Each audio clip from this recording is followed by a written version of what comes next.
à tous, bienvenue dans la boîte à outils de l'historien, l'émission qui vous fait découvrir les dessous de l'écriture de l'histoire.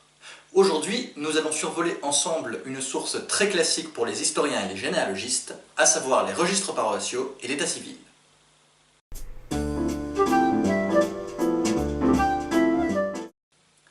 Les registres paroissiaux et l'état civil sont deux types de sources qui fondent l'identité d'un individu en consignant les grands moments de son existence, à savoir la naissance, le mariage et le décès. Les registres paroissiaux, ou de catholicité, existent depuis la fin du Moyen-Âge. Leur tenue est obligatoire en France depuis les ordonnances de Villers-Cotterêts et de Blois au XVIe siècle. Ces registres sont rédigés par les curés de la paroisse, qui y consignent les baptêmes, les mariages et les sépultures de leurs paroissiens. Ainsi, il y a une influence de la religion dans ce type de source. L'état civil, quant à lui, est tout simplement un prolongement des registres paroissiaux. En 1792, il remplace ces derniers à cause de la Révolution française.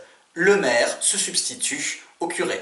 L'officier civil enregistre désormais les naissances, les mariages et les décès.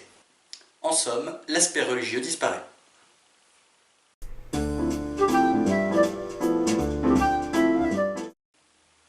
Les registres paroissiaux et l'état civil sont une source très classique de l'histoire démographique.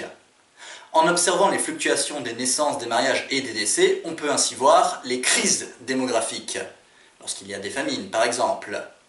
On peut faire de jolis graphiques, c'est ce que faisait l'école quantitative des années 1970. Les historiens se servent également des registres paroissiaux et de l'état civil pour faire de l'histoire sociale. En effet, sur beaucoup de ces sources, la profession est indiquée, ce qui permet d'avoir un cliché social d'un lieu. Qui habite où? Quelle profession se concentre dans quel type de quartier?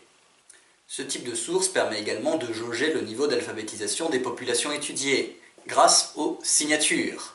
Lorsque quelqu'un signe, ça veut dire qu'il sait au moins écrire son nom. Ce qui est pas mal! Enfin, le registre paroissial et l'état civil permet de faire l'histoire des réseaux et des familles. C'est même l'aspect le plus évident. On peut voir les liens de parenté tout simplement. Qui est présent au mariage? Les liens spirituels, le parrain, la marraine, le grand-père, la grand-mère, et l'oncle, et la sœur, et le chien, et le chat. Non, je plaisante, ils ne sont pas eux.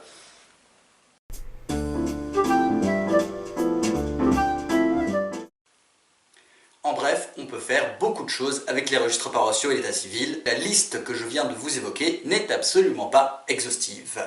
Mais ce type de source a également ses limites. En effet, elle exclut certaines populations. Les registres paroissiaux notamment, eh bien, je vous l'ai dit, ce sont des registres de catholicité. Donc elle exclut notamment les juifs et les protestants.